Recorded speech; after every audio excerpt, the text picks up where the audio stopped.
প্রিয় শিক্ষার্থী বন্ধুরা, কেমন আছো তোমরা? আশা করছি তোমরা সকলেই ভালো আছো।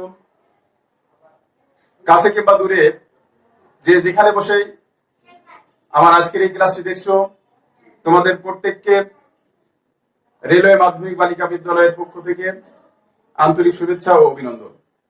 প্রিয় শিক্ষার্থী বন্ধুরা, আমি আজও তোমাদের সামনে হাজির হয়েছি বাংলা প্রথম পত্রের একটি গদ্য থেকে। তো প্রিয় শিক্ষার্থী বন্ধুরা, আমি আজকে আলোচনা করব নবম ও দশম শ্রেণীর বাংলা প্রথম পত্র থেকে একটি গদ্য নিয়ে। তো প্রিয় শিক্ষার্থী বন্ধুরা, আর দেরি নয়, চলো আমরা আমাদের মাল্টিমিডিয়া ক্লাসে চলে যাই। প্রিয় শিক্ষার্থী বন্ধুরা,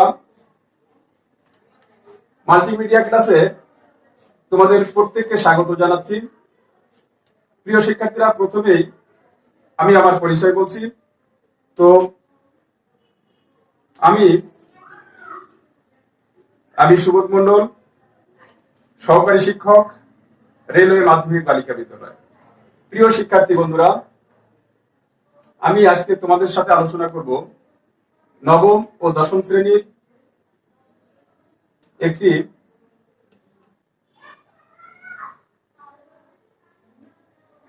একটি গদ্য নিয়ে আলোচনা করব। তো প্রিয় শিক্ষার্থীরা, চলো আমরা ক্লাসের আগে কিছু ছবি দেখি।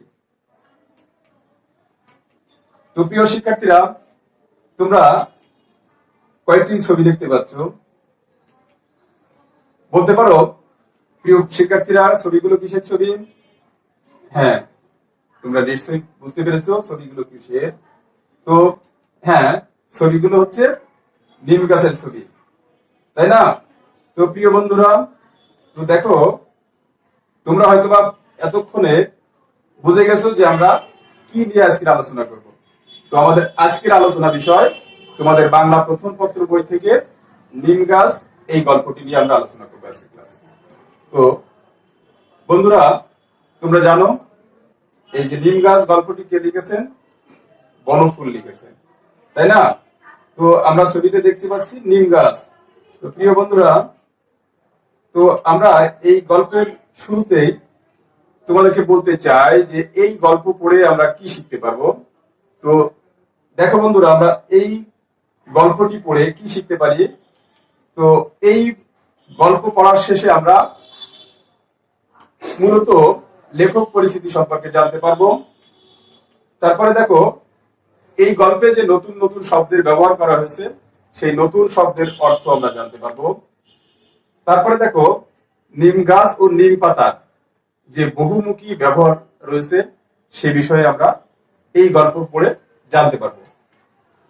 এরপরে দেখো, গৃহকর্ম নিপুণা লক্ষ্মী বউটার বাস্তব অবস্থা উপলব্ধি করতে পারবো আমরা এই গল্পটি। তো প্রিয় শিক্ষার্থী বন্ধুরা, তো আমরা চলো পরবর্তীতে আমরা লেখক পরিচিতি সম্পর্কে জেনে নিই। আমাদের নিম গাছ গল্পের লেখকের নাম বনফুল। তো বনফুল জন্মগ্রহণ করেন 1899 সালের 19 জুলাই। তো তোমাদের জ্ঞাতার্থে আরেকবার বলি, তোমরা জানো আমাদের জাতীয় কবি কাজী নজরুল ইসলাম কিন্তু 1899 সালে জন্মগ্রহণ করেছিলেন। তো বনফুলও ঠিক একই বছরে, মানে 1899 সালে জন্মগ্রহণ করেন। তো প্রিয় শিক্ষার্থী বন্ধুরা, এই বনফুলের প্রকৃত নাম কি তোমরা কি জানো? হ্যাঁ, এই বনফুলের প্রকৃত নাম বলাইচাঁদ মুখোপাধ্যায়। তো বলাইচাঁদ মুখোপাধ্যায় তার যে শিক্ষা জীবন, তিনি 1819 সালের পূর্ণিয়ার সাহেবগঞ্জ ইংরেজি উচ্চ বিদ্যালয় থেকে ম্যাট্রিক পাশ করেন। এরপরে তিনি মূলত একটি বিজ্ঞানের ছাত্র ছিলেন। এরপরে তিনি মেডিকেল বিষয়ে পড়ালেখা করেন এবং কর্মজীবনে তিনি ছিলেন একজন মেডিকেল অফিসার। তো তার সাহিত্যকর্মের মধ্যে আমরা যদি দেখি, তার উল্লেখযোগ্য উপন্যাসগুলোর মধ্যে রয়েছে, দেখো, তৃণখণ্ড, কিছুক্ষণ, দ্বৈতরথ, নির্মোক, জঙ্গম, অগ্নি। এই হচ্ছে বনফুলের উল্লেখযোগ্য উপন্যাসগুলো। আর তার উল্লেখযোগ্য যে গল্প গ্রন্থগুলো রয়েছে, তার মধ্যে দেখো, বনফুলের গল্প, বিন্দু বিসর্গ, অনুগামী, তন্নি, উর্মিমালা, দূরবীন, আরো রয়েছে তার অদৃশ্য লোক। আর আমাদের যে আজকের পাঠ্য বনফুল এর যে নিম গাছ গল্পটি বন্ধুরা, এই নিম গাছ গল্পটি নেওয়া হয়েছে বনফুলের অদৃশ্য লোক কাব্যগ্রন্থ থেকে, গল্পগ্রন্থ থেকে সরি। তিনি তার সাহিত্যের স্বীকৃতি স্বরূপ তার সর্বোচ্চ ভারতীয় যে মর্যাদা, তিনি পদ্মভূষণ উপাধি লাভ করেন। তো বনফুল 1979 সালের 9 ফেব্রুয়ারি মৃত্যুবরণ করেন। এই হচ্ছে আমাদের বনফুলের জীবন বৃত্তান্ত। তো প্রিয় শিক্ষার্থী বন্ধুরা, তোমরা তাহলে অবশ্যই এই বনফুলের জীবনী সম্পর্কে জেনে গেছো। তো এখন তোমাদের জন্য একটি কাজ নিয়ে আসছি আমি। দেখো তো, তোমরা এই যে গল্পটি কোথা থেকে নেওয়া হয়েছে আমি কিন্তু তোমাদেরকে বলছিলাম। তো এই নিম গাছ গল্পটি বনফুলের কোন গ্রন্থের অন্তর্গত? তো প্রিয় শিক্ষার্থী বন্ধুরা, অবশ্যই তোমরা জানো, আমি বুঝতে পেরেছি। হ্যাঁ, এই নিম গাছ গল্পটি নেওয়া হয়েছে বনফুলের অদৃশ্য লোক গল্প গ্রন্থ থেকে। তো প্রিয় শিক্ষার্থী বন্ধুরা, আসলে আমরা মূল গল্পে চলে যাই। তো দেখো, মূল গল্পে আমরা এখানে নিম গাছের যে বহুমুখী যে ব্যবহার সে বিষয়ে লেখক বনফুল বলেছেন। দেখো, কেউ ছালটা ছাড়িয়ে নিয়ে সিদ্ধ করছে। আচ্ছা, এই ছালটা ছাড়িয়ে দিয়ে সিদ্ধ করছে, সিদ্ধ করে কি হবে? তো তোমরা জানো, এই যে আমরা ছবিটাই দেখতে পাচ্ছি যে নিম গাছের ছাল, এটা থেকে কি করা হচ্ছে, ছালগুলো ছাড়ানো হচ্ছে। এই ছালগুলো ছাড়িয়ে কি করা হবে, ওটা সিদ্ধ করা হবে, এবং সিদ্ধ করে যে পানি, এইটা দিয়ে যদি আমরা গায়ে মাখি, তাহলে আমাদের যে চর্মরোগ, যে হাজা, দাঁত, চুলকানি, এইগুলো থেকে আমরা রক্ষা পেতে পারি। তাই কি করা হচ্ছে, নিম গাছের ছালটা নিয়ে সিদ্ধ করে প্রয়োগ করা হচ্ছে বা ব্যবহার করা হচ্ছে। এরপরে দেখো বন্ধুরা, বলছে পাতাগুলো ছিঁড়ে পিষছে কেউ, পাতাগুলো ছেঁড়া হলো। দেখো ছবিতে খেয়াল করো, এবং একটা শিলে করে এটা কি হচ্ছে, পিষে এটাকে ব্যবহার করা হবে। কিসের জন্য? এটা গায়ে যদি চুলকানি হয়, পাসরা হয়, তাহলে এটা গায়ে লাগালে কি হয়, এই চুলকানির এটা মহা ঔষধ হিসেবে ব্যবহার করা হয়ে থাকে। আবার কি করা হচ্ছে, কেউ বা এই যে নিম গাছের দেখো যে পাতাগুলো, এগুলো কি করে, গরম তেলে ভেজে ভেজে কি করে, এটা ভেজে কিন্তু খাওয়া যায়। তো এই যে আমরা ছবিতে দেখতে পাচ্ছি, দেখো আরো কি করা যায়, দেখো খোস যদি হয়, দাঁত, হাজা, চুলকানিতে লাগাবে। তার মানে কি, এগুলো কিন্তু প্রত্যেকটি এক একটি চর্মরোগ। তাহলে কি, খোস, দাঁত, হাজা, চুলকানি, এই সমস্ত সকল প্রকার চর্মরোগের জন্য কিন্তু এই নিম গাছের পাতা বা ছাল যাই বলি না কেন, সবটাই কিন্তু খুবই উপকারী। তো এরপরে দেখো বন্ধুরা, তো এই যে আমরা একটা ছবি দেখছি, দেখো এখানে কিন্তু হাজা, এইখানে যদি আমরা লাগাই তাহলে কি হবে, এই রোগ থেকে আমরা রক্ষা পেতে পারবো। এবং এটি কি, চর্মরোগের অব্যর্থ ঔষধ। অব্যর্থ মানে কি, যা কোনো অবস্থাতে ব্যর্থ হয় না।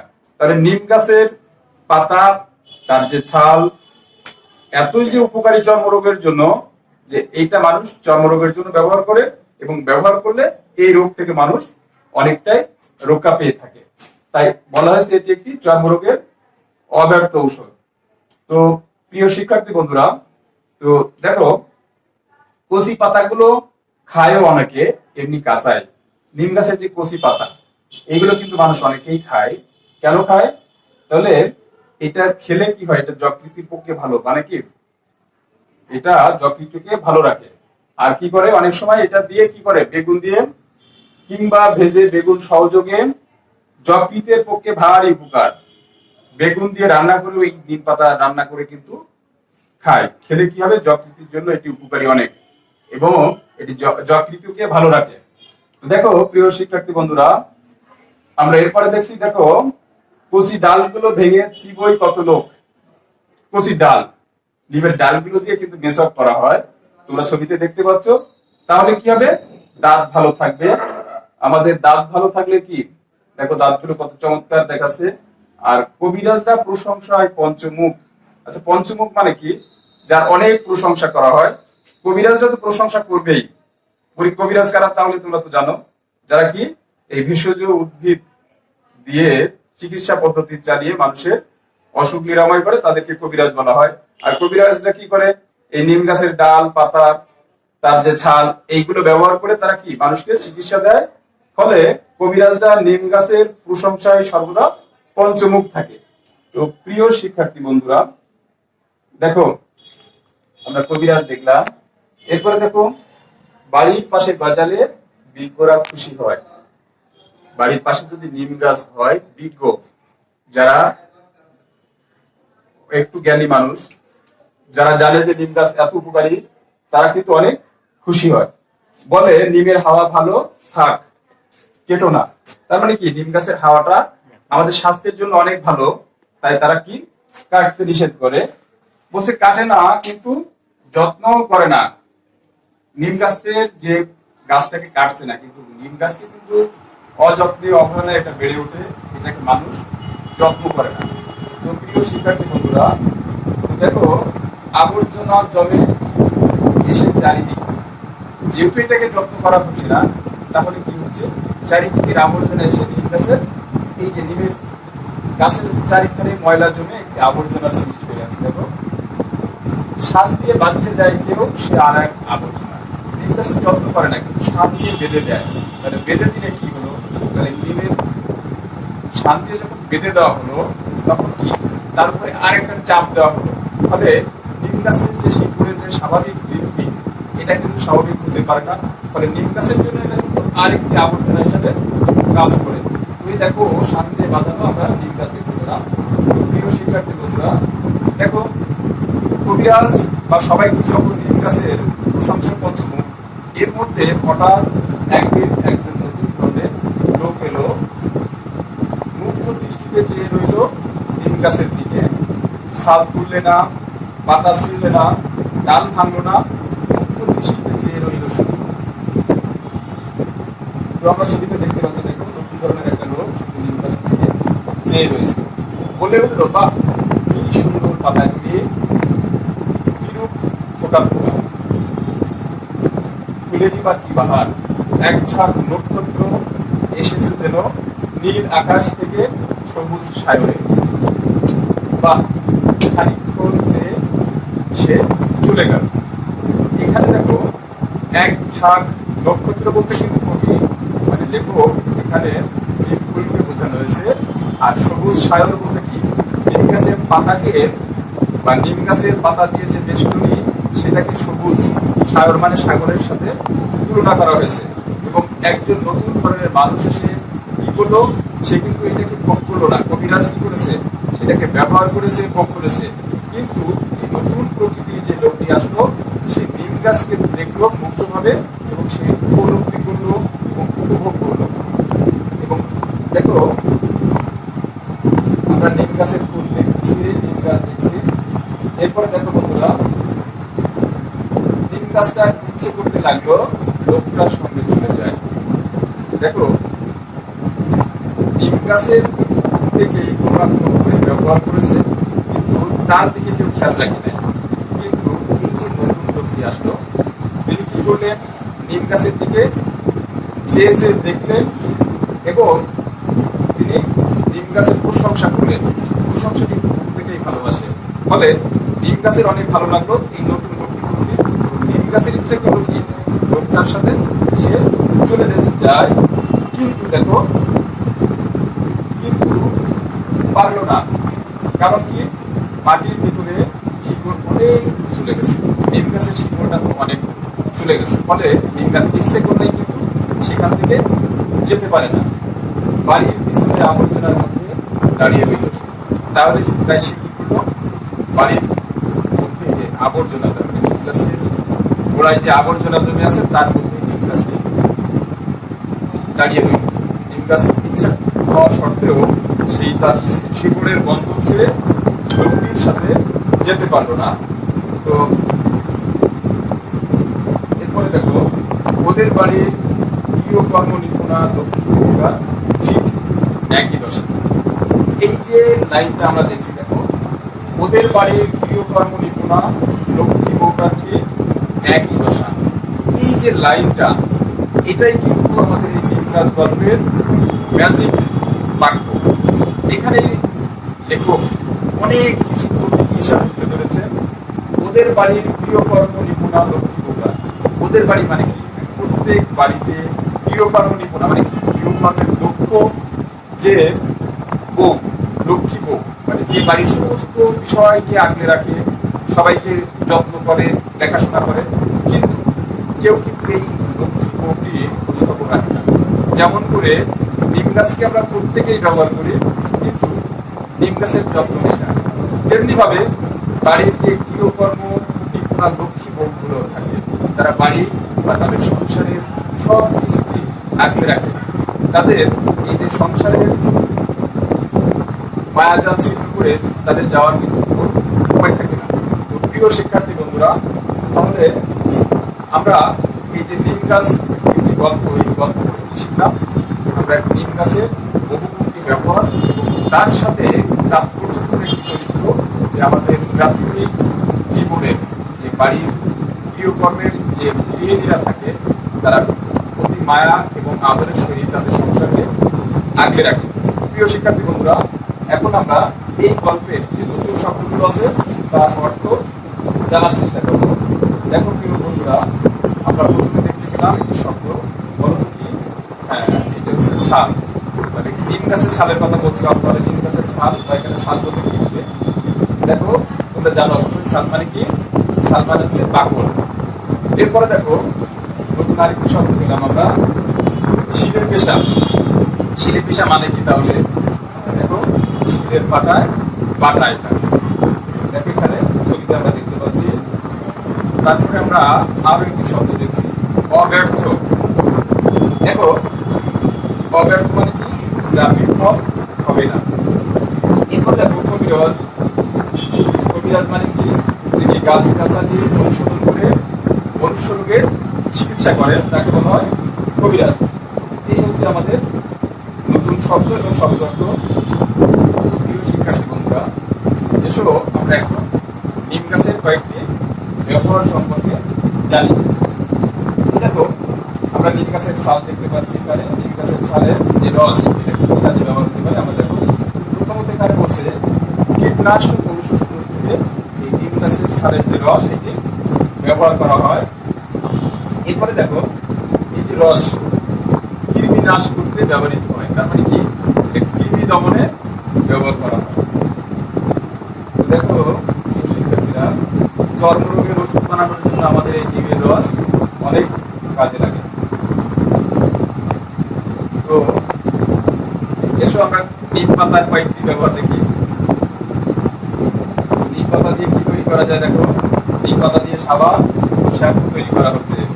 এই যে নিম পাতা যে সাবান তৈরি করা হয় বা শ্যাম্পু তৈরি করা হয়, এটা কিন্তু আমাদের ত্বকের জন্য অনেকটাই উপকারী, অনেক উপকারী। দেখো এই যে, এরপরে দেখো দাঁত, কান ও মাড়ির ব্যথা নাশক যে ঔষধ, এটা আমরা এই নিম পাতা দিয়ে তৈরি করতে পারি।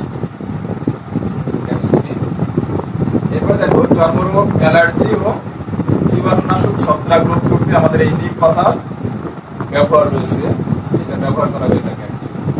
তো এরপরে দেখো প্রিয় শিক্ষার্থী বন্ধুরা, আমরা কিছু কাজ তোমাদের জন্য রাখছি। তো এখন আমরা জোড়ায় কাজ দেখবো তোমাদের জন্য। কাজ হচ্ছে এটাই যে নিম গাছের এত তো আমরা ব্যবহার দেখলাম, তোমরা নিম গাছের আমি যত ব্যবহার বলছি তার মধ্যে থেকে 5টি ব্যবহার তোমরা খাতায় লিখবে, আমাকে দেখাবে। তো এটা তোমরা আমি পরে দেখবো যখন আমাদের ক্লাস শুরু হবে, ক্লাসে আমি তোমাদের কাছ থেকে দেখবো। এরপরে দেখো বন্ধুরা, আমরা কিছু ছবি দেখি, কয়েকটা ছবি দেখতে পাচ্ছি। দেখো, হ্যাঁ, ছবিতে তোমরা কি দেখতে পাচ্ছ? হ্যাঁ, কি কয়েকটি গৃহবধূকে আমরা দেখতে পাচ্ছি, তাই না বন্ধুরা? হ্যাঁ, অবশ্যই। দেখো, তাহলে কি হচ্ছে? গৃহকর্ম নিপুণা লক্ষ্মী বউ, তার ছবি আমরা এতক্ষণ এই যে আমাদের ছবিতে দেখতে পেলাম, যার সাথে কিন্তু আমাদের নিম গাছের সম্পর্ক রয়েছে। কেমন সম্পর্ক? নিম গাছ যেমন তার সব কিছু দিয়ে আমাদেরকে সাহায্য করে, ঠিক গৃহকর্ম নিপুণা লক্ষ্মী বউটি তার সমস্ত বাড়ির সমস্ত দায়িত্ব নিয়ে আমাদেরকে দেখাশোনা করে, মানে বাড়ির সদস্যদের দেখাশোনা করে। তো প্রিয় শিক্ষার্থী বন্ধুরা, আসলে আমরা দলীয় কাজের দিকে যাই। দেখো, তো দলীয় কাজ আমরা এইভাবে রাখছি। দেখো, নিম গাছের কিছু ঔষধি গুণ তুলে ধরো। এই যে নিম গাছ ওষুধ হিসেবে কি কি কাজে ব্যবহার করা যায়, এই বিষয়ে তোমরা অবশ্যই এতক্ষণ জেনে গেছো। এই বিষয়ে তোমরা বলো, আমরা কি কি কাজে নিম ব্যবহার করতে পারি বা নিম গাছের ব্যবহার করতে পারি। এই কাজটি তোমরা অবশ্যই পারবে। তো প্রিয় শিক্ষার্থী বন্ধুরা, আমরা এতক্ষণ আলোচনা করলাম নিম গাছ গল্প নিয়ে। তো তোমরা অবশ্যই এই গল্প অনেক ভালোভাবে বুঝতে পেরেছো। তো আমি এখন তোমাদের কাছ থেকে কিছু জানতে চাই, দেখি তোমরা কেমন মনোযোগ সহকারে এই ক্লাসটি উপভোগ করেছো। আমি দেখতে চাই, তোমাদের জন্য কয়েকটি প্রশ্ন রাখছি। দেখি তোমরা বলো তো, বলাইচাঁদ মুখোপাধ্যায় কোন গ্রামে জন্মগ্রহণ করেন? হ্যাঁ বন্ধুরা, তোমরা অবশ্যই পাবে, বলাইচাঁদ মুখোপাধ্যায় মণিহার গ্রামে জন্মগ্রহণ করেন। এরপরে দেখো বন্ধুরা, নিম গাছ কিসের জন্য উপকারী? হ্যাঁ, আমি জানি তোমরা জানো নিম গাছ কিসের জন্য উপকারী। চলো দেখে দিই আমরা। যকৃতের জন্য নিম গাছ খুবই উপকারী। প্রিয় শিক্ষার্থীরা, এখন দেখো নিম গাছের দিকে যে কে চলে গেলেন। হ্যাঁ, আমি জানি তোমরা অবশ্যই বুঝতে পেরেছো কে চলে গেলেন। কে চলে গেলেন? হ্যাঁ, কবি চলে গেলেন। মুগ্ধ দৃষ্টিতে নিম গাছের দিকে চেয়েছে কবি চলে গেলেন। প্রিয় শিক্ষার্থী বন্ধুরা, পরবর্তী দেখো, নিম গাছ কোন ধরনের রচনা? আমি তোমাদেরকে বলেছিলাম নিম গাছ কোন ধরনের রচনা। দেখো, এটি একটি প্রতীকী রচনা। তো দেখো বন্ধুরা, এই হচ্ছে আমাদের নিম গাছ গল্প থেকে তোমরা অনেক ভালো করেছো।